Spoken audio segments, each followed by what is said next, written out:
Imagine sacrificing 18 years of your life, working two jobs, skipping meals, patching your shoes with tape just so your kids could have the best education, only for them to stand on stage, point at another man in a shiny suit, and say, "This is our real father." That was my reality. And trust me, it destroyed me. But it also gave me a fire I never knew I had. Part 1. The Weight of 18 Years. I've always believed that being a father meant more than just putting food on the table. It meant sacrifice.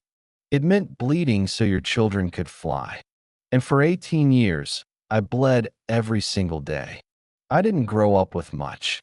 My father left when I was 7. My mother scrubbed other people's floors just to keep the lights on. And I swore that when I became a man, my kids would never have to live like I did. They'd have clean shoes, warm meals, books on their shelves, and a chance, just a chance, to become something greater. That promise became my religion. 2 jobs, 1 life. At sunrise, I worked at the factory.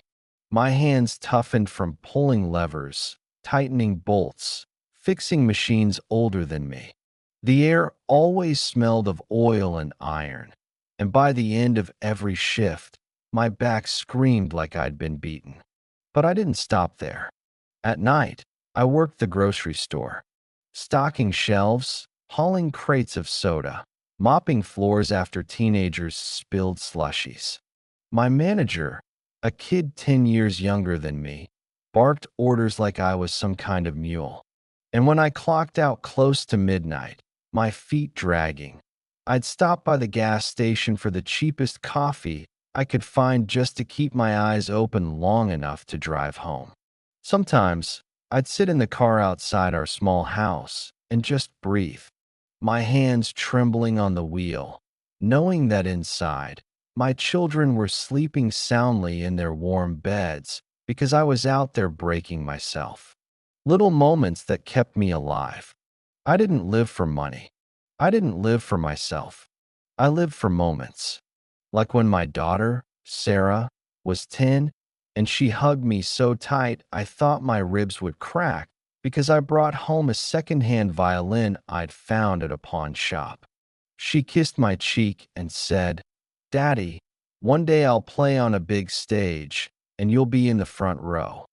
Or when my son, David, once asked me at age 12, "Dad, why don't you buy new shoes? Yours are all torn." And I laughed, ruffling his hair, telling him, "Because I want you to have the best ones, champ. Don't worry about me." He never knew that I patched my shoes with duct tape, hidden beneath the sole, so he wouldn't notice. Those moments, they were worth every bruise, every scar, every sleepless night. Emily's words. My wife, Emily, was my anchor, or so I thought. She was always polished, always the one who reminded me to shave, to wear a clean shirt, to try and look the part. She told me not to worry that the neighbors whispered about how tired I looked or how thin I was getting. One day, she would say, brushing my hair back as I half dozed at the kitchen table, "They'll understand everything you've done for them. They'll see what kind of father you are." I believed her. I held on to those words like a drowning man clutches driftwood. The cost of sacrifice. But sacrifices come with a price. I missed birthdays. I missed first school plays. I wasn't there when Sarah won her first award in a regional music competition because I was on the night shift, mopping a liquor spill in aisle 4. I wasn't there when David scored his first goal in high school soccer because my boss at the factory demanded overtime. I'd come home to find cake crumbs on plates, balloons half deflated, and pictures of smiles I wasn't a part of. And though it hurt, I told myself, it's for them. It's all for them. One day they'll know. Signs of distance. As they grew older, I noticed changes. Sarah no longer hugged me the way she did as a child. When I came home smelling of oil and grease, She wrinkled her nose. David started answering me with one-word responses, eyes always glued to his phone. They didn't invite me to sit with them when their friends came over. In fact, sometimes I heard whispers from the hallway. Your dad's always working. He looks so tired. Kinda embarrassing, huh? And my children didn't defend me. Instead, Sarah once told me quietly, Dad, maybe don't come to the parent-student event next week. It's more for networking, and you might not feel comfortable there. It stung. God, it stung. But I smiled, pretending I understood. Of course, sweetheart. I'll just catch up with you at home. And I went back to work another double shift, telling myself it was worth it. The dream I clung to. Every dollar I earned, I funneled into their future. Private tutors, music lessons, better schools. Even when the mortgage slipped behind, even when the fridge sometimes looked empty, I made sure the checks for their education were always on time.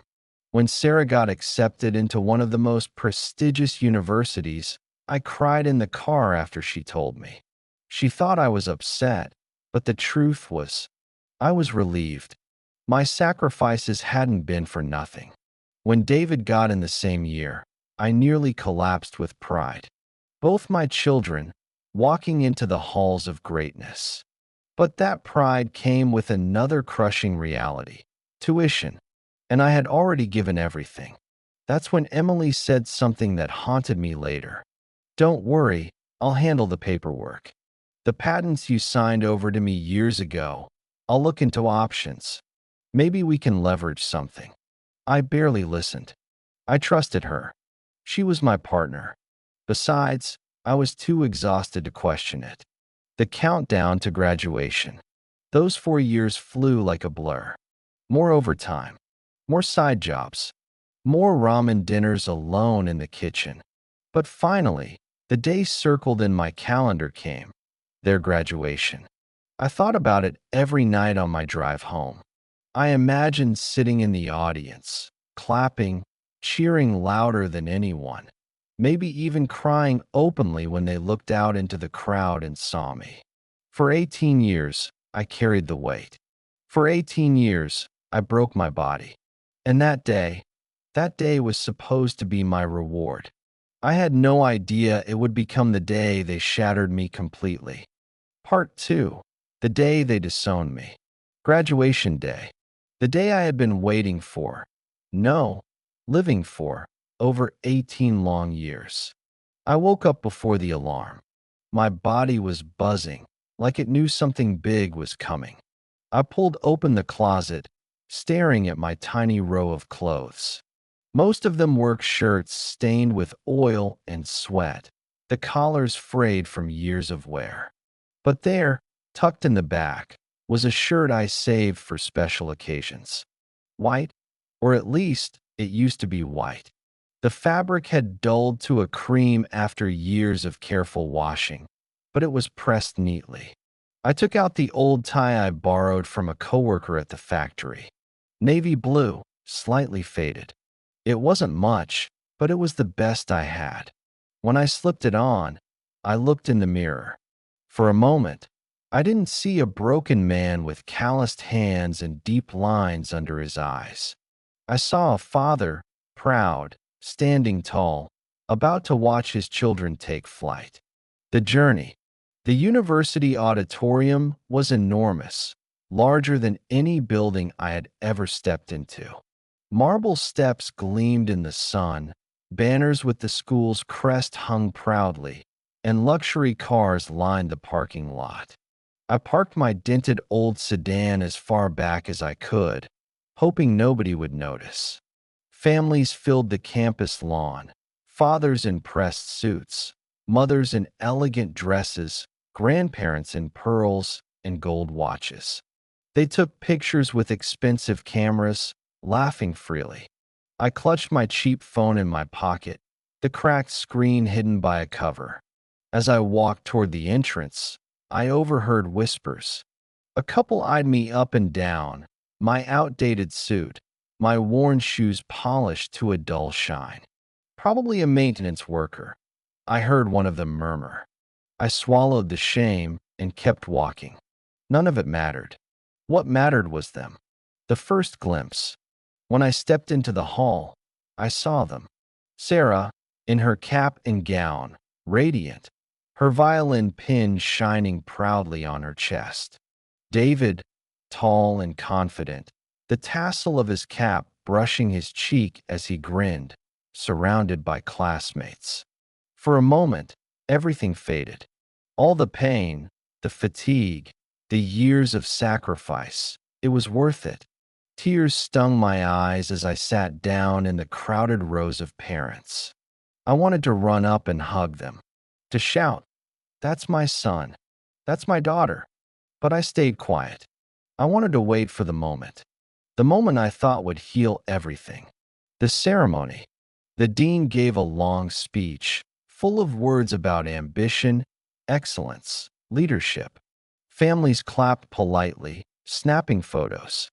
I clapped too, even though my palms were rough and cracked, the sound duller than the sharp claps around me. One by one, the students crossed the stage. Names were called, degrees handed over, flashbulbs lighting the air like stars. And then, it was my children's turn. Sarah first. When her name echoed across the hall, my chest swelled with pride. I clapped until my palms burned. She took the diploma with grace, smiling at the crowd. For a brief second, her eyes swept the audience, and I raised my hand, waving, desperate for her to see me. But she looked past me. Then came David, my boy. He strode across the stage with that same easy charm he'd had since he was little, when he'd grin even after scraping his knees. He shook the dean's hand, flashing a confident smile. Again I waved. Again, no recognition. Still, I told myself it didn't matter. They were probably nervous. After the ceremony, I'd hug them, tell them how proud I was, and maybe, just maybe, they'd say those words I had dreamed of hearing. "Thank you, Dad. We couldn't have done it without you." The announcement. The diplomas were handed out, the crowd cheered, and the dean stepped back. That's when I noticed David and Sarah moving toward the microphone, together. The spotlight shifted, illuminating them on stage. "We just want to say a few words," David said, his voice echoing confidently. I leaned forward, heart pounding. This was it. My reward. My moment. "We couldn't have made it here without someone very special in our lives," Sarah continued, her smile bright. My vision blurred with tears. I gripped the armrests of my chair so tightly my knuckles turned white. Finally, they see me." David's voice rang out. "We found our real father. The man who truly believed in us, who gave us the future we deserved." My hands froze. My breath caught. "What?" Sarah extended her hand toward the front row. "Please stand, Mr. Collins." The crowd turned. Applause erupted. And there he was, a man in a flawless black suit, expensive watch glinting under the lights. Tall, confident, his smile polished like a movie star's. He stood and waved, shaking hands with the dean as the audience cheered louder. "This man," David said proudly, "stepped in when no one else could. He believed in us when it mattered most. He's more of a father than we could have ever asked for." The shattered world. The clapping roared in my ears, but all I could hear was a ringing. My children, were smiling on stage, calling another man their father. I waited for the joke, for the explanation, for something. But Sarah clasped Colin's hand from the stage, her face glowing with gratitude. "Dad, thank you," she said, into the microphone, into the world. But not to me, never to me. I felt my chest cave in, like a steel beam collapsing under too much weight. Around me, parents smiled warmly, some even wiping their eyes. To them, it was touching. To me, it was a knife to the gut. I tried to stand. My knees buckled. I sank back into the chair, my hands trembling violently. 18 years. 2 jobs. Missed birthdays. Shoes patched with tape. Ramen dinners alone. All of it, erased in a single moment. After the ceremony, when the applause finally died, families rushed to the stage to take photos. I stumbled forward, desperate, needing to understand. My legs felt like lead, but I forced them to move. I found them near the stage, standing beside Collins. Emily was there too, dressed in a sleek dress I had never seen before, her hand resting on Collins' arm as if it had always belonged there. My voice cracked as I called out, "David, Sarah." They turned. For a flicker of a second, guilt flashed across Sarah's eyes. But it was gone as quickly as it appeared. Dad, David began, glancing at Collins before looking back at me. His voice lowered, awkward. "Please don't make this harder. Mr. Collins is the one who paid for our last year when you couldn't. He, he was there for us." I shook my head violently, words tumbling out. "I was there for you. Every single day of your lives. I was there." Emily's voice cut through like a blade. Calm, sharp, dismissive. "You gave what you could, but it wasn't enough. They needed more. And Collins gave it." My chest tightened. I looked at my children, searching for even a shred of recognition, of gratitude, of love. But they only looked back with pity. David's words finished me. "He's more of a father than you ever were." The walk away. I don't remember leaving. My legs carried me out of the hall, past the laughing families, past the champagne tables, past the cameras flashing. Outside, the evening air was cool, but I was drenched in sweat. My tie felt like a noose around my neck. I yanked it off, stumbling toward my old car. I sat behind the wheel, staring at the cracked dashboard. My hands shook so hard I couldn't even fit the key into the ignition. And for the first time in years, decades, I broke down. I sobbed like a child, gripping the steering wheel, my forehead pressed against it. The weight of 18 years came crashing down in one unbearable blow. That night, I drove away. Not home, because home no longer existed. Not to work, because work no longer mattered. I drove into the dark, my life shattered into pieces. I thought the betrayal ended there, but I hadn't even begun to see how deep it went. Part 3. The Hollow Man. The morning after graduation, I woke up in a motel room I barely remembered paying for. The smell of stale cigarettes clung to the curtains. A TV buzzed faintly in the background, some daytime talk show playing to an empty room. My tie lay crumpled on the floor. My shirt, sweat-stained, hung off the back of a chair. I had slept in my shoes. When I sat up, the weight of last night returned like a hammer to the skull. Sarah's smile. David's words. Emily's hand on that man's arm. "He's more of a father than you ever were." The words echoed until I thought they'd drive me insane. The calls that went nowhere. I tried to call. I tried both their numbers. Straight to voicemail. "Hi, this is Sarah. Leave a message." "Hey, this is David. Text me. I'll get back to you." I left messages, my voice cracking, desperate. "It's Dad.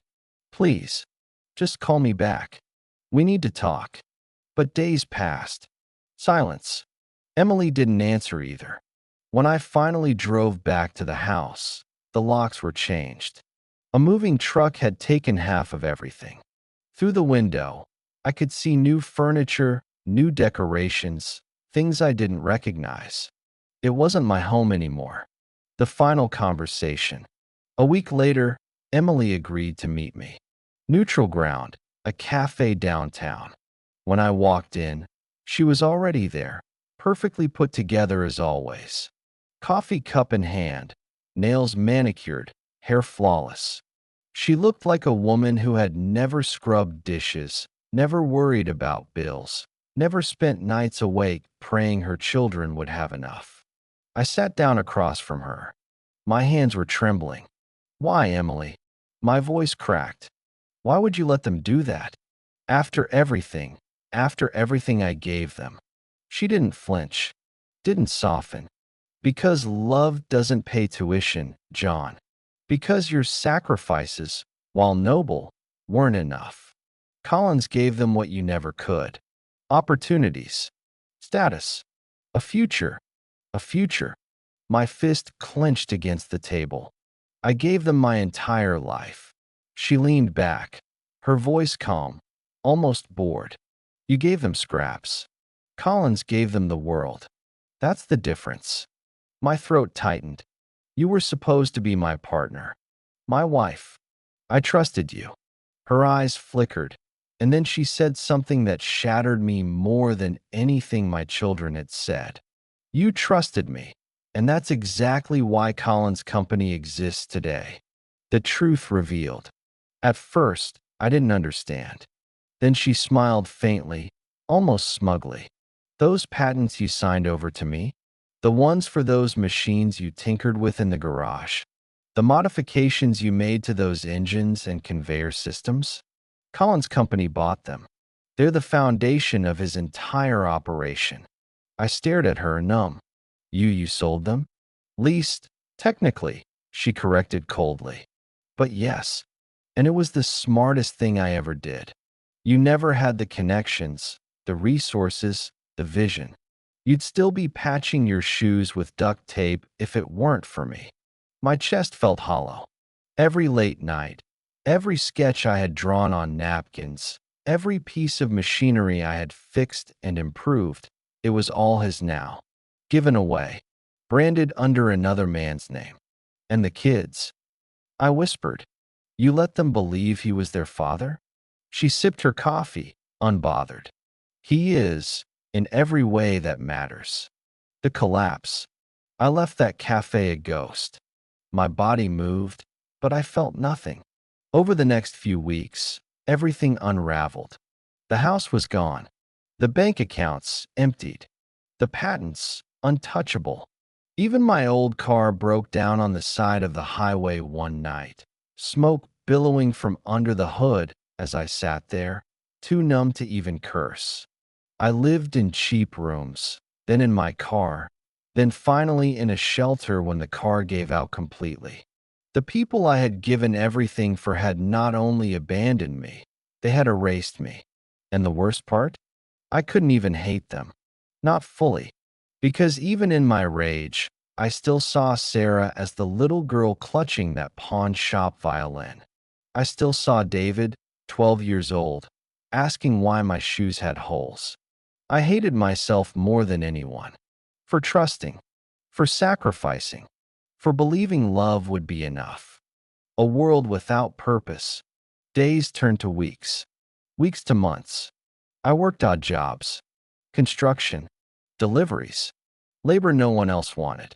My body grew thinner, my face older, my hair grayer. I was invisible to the world. Just another tired man the city chewed up and spat out.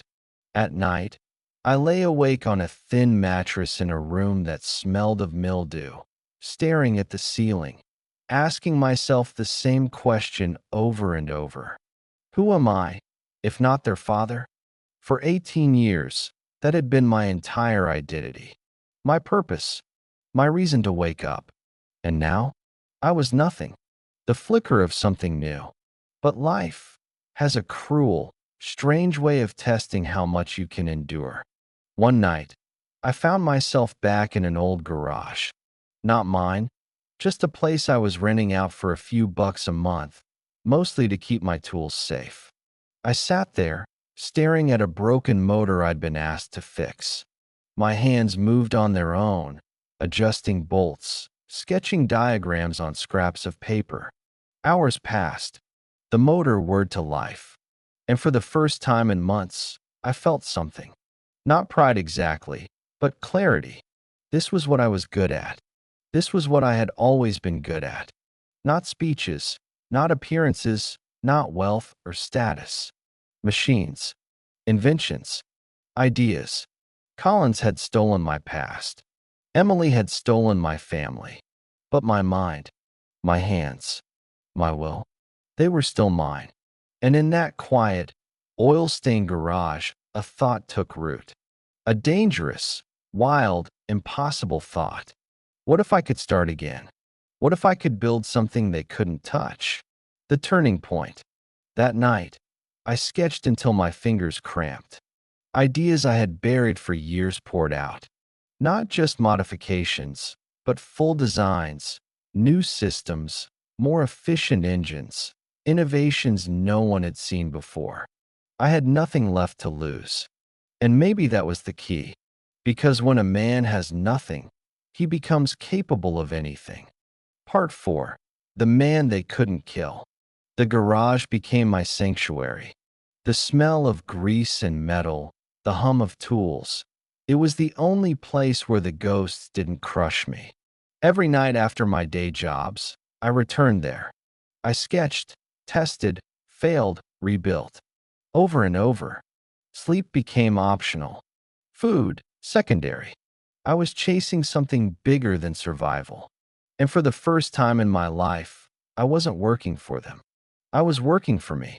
The spark that caught fire. It started small. A local workshop owner noticed one of my designs, a compact, fuel-efficient motor modification I had been tinkering with.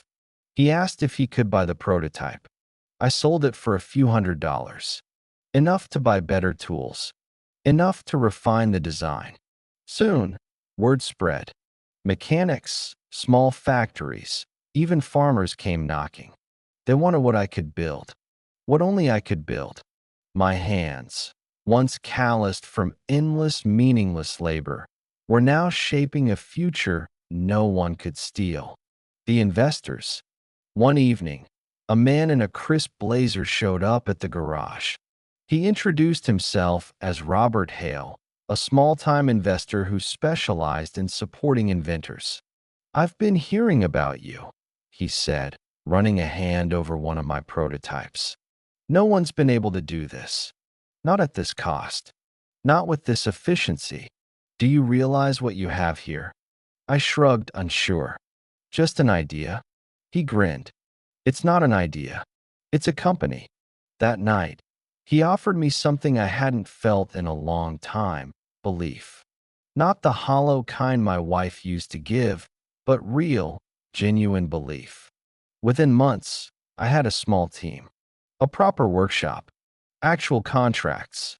We named the company Phoenix Dynamics because, like the bird, it was rising from ashes. From my ashes, building the empire. The work consumed me, but it didn't break me like before. This time, every sleepless night, every scarred fingertip, every risk, it was mine. I watched as Phoenix Dynamics grew from a tiny workshop to a recognized name in industrial tech. Articles appeared in trade magazines. Journalists came to see the mystery inventor who had revolutionized efficiency in machinery.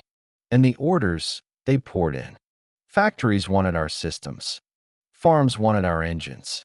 Transportation companies wanted our modifications. Within a year, Phoenix Dynamics was no longer small.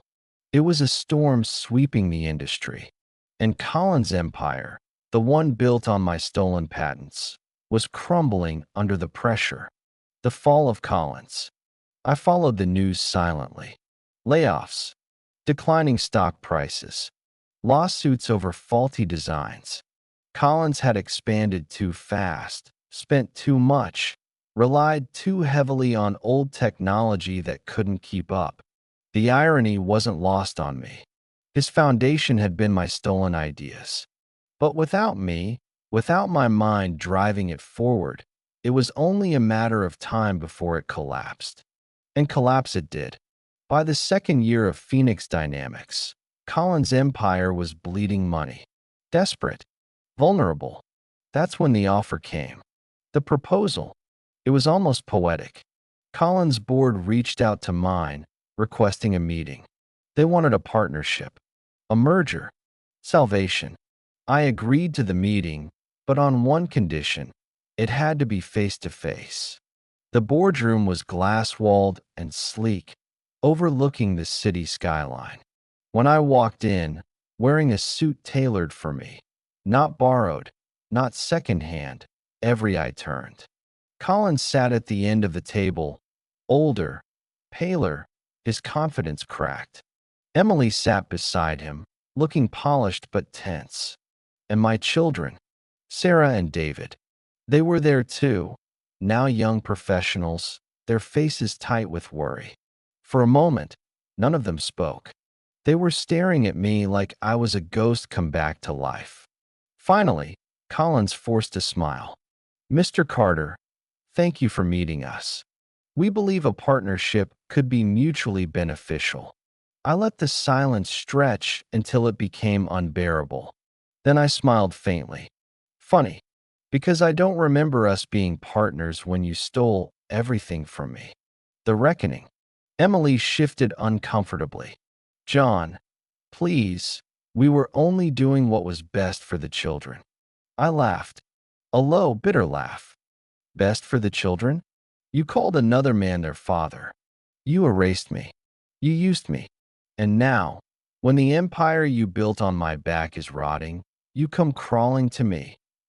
David tried to speak, his voice quieter than I remembered. "Dad, we didn't know everything. We thought." I slammed my hand on the table, my voice sharp.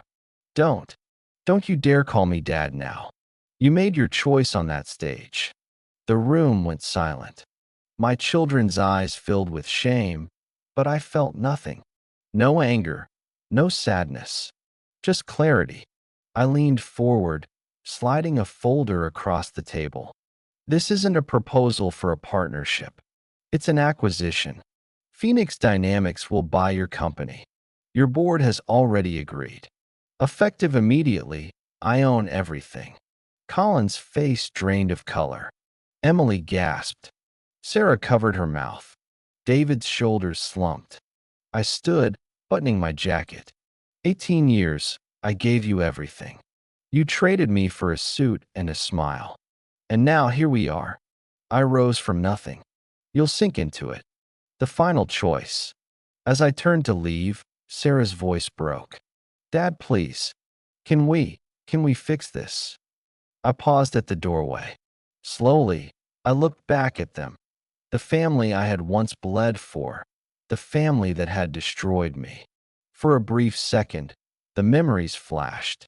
Sarah with her violin. David tugging at my sleeve. Emily's soft words when I was too tired to stand. Then I remembered the stage. The applause. Their smiles as they called another man their father. I shook my head. "You had your father, remember?" And with that, I walked out. The man reborn. The world outside the glass doors felt lighter. The city hummed with life, and for the first time in years, I wasn't carrying chains. I had lost everything once. My family, my home, my pride. But in the ashes of that loss, I found myself. And this time, no one, no wife, no children, no empire could take it away.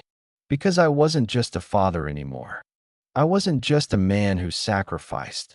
I was the man who rose. The man they could never kill.